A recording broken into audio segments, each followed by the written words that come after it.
I've heard it told many moons ago that there were two warring tribes, and the people suffered, and the land suffered, and the animals suffered, as years and years these tribes, generation after generation, fought and fought, almost forgetting the reason why they fought.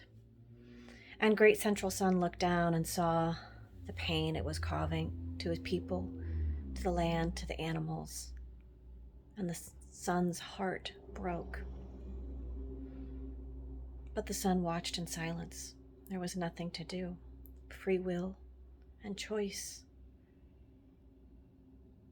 But one magical night, under the light of a full moon, the sun watched quietly as the prince of one tribe and the princess of another tribe sat and gazed and looked up into the sky and wished for peace.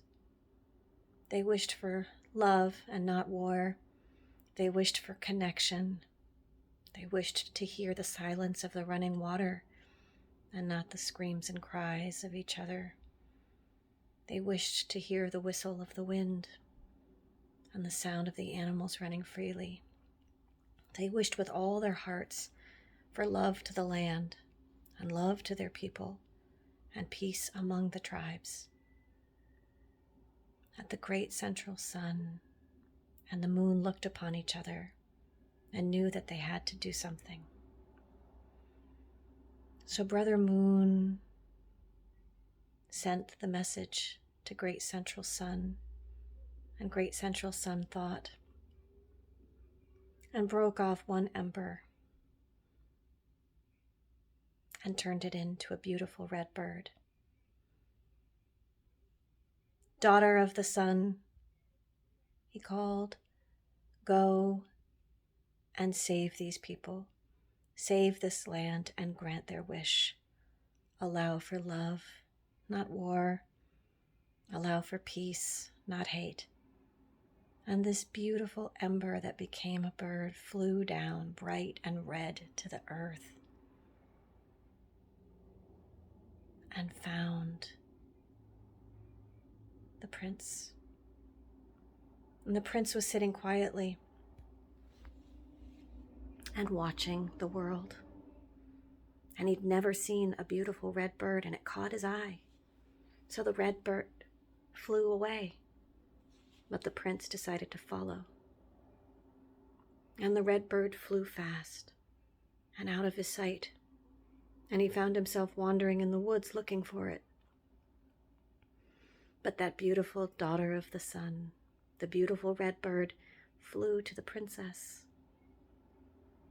And she too caught a glimpse of that bright red, and it took her breath away. So she too followed the red bird until it also disappeared. And both the prince and the princess wandered through the forest looking for each other. And in the silence of that beautiful, beautiful forest, they heard the silence of the forest, the whistle of the trees, the sound of the water, the animals. And they thought, oh, it's so peaceful. I'm so happy that the bird brought me here. And they just breathed in that beautiful, beautiful, beautiful sound and silence and peace.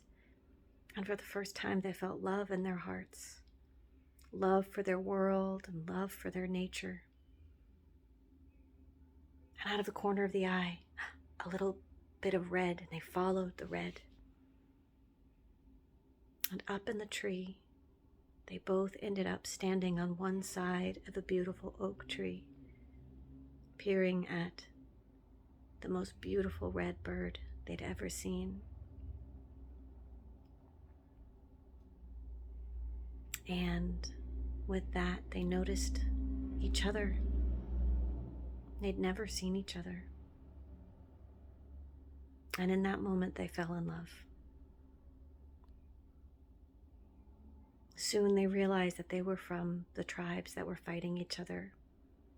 And they prayed to their ancestors. Show me a sign that our ancestors support this love. And many cardinals came, for the great central sun set down many ambers. And looking at a beautiful bush with beautiful red trees, beautiful red birds, they went to their parents and told them that they'd fallen in love, but that the parents had to come and meet them at the oak tree to meet their love. And so it was that the elders of both tribes met at an oak tree filled with beautiful red birds. Blessed by their ancestors, the two tribes realized that it was time for them to make peace. And with the love from one tribe to the next, and with the blessing of the ancestors, they named the bird Cardinal as a sign to always remember that love comes first. And all the blood of their ancestors that had died before them were in that bird, blessing them and wishing them from this day forward love and peace and harmony. So the story goes, if you see a cardinal, it's your ancestors coming to you to tell you they love you. They're wishing you peace and happiness and love in this life. And they're asking you to sit in nature and listen to the water and listen to the wind and know that they're there and they're always listening.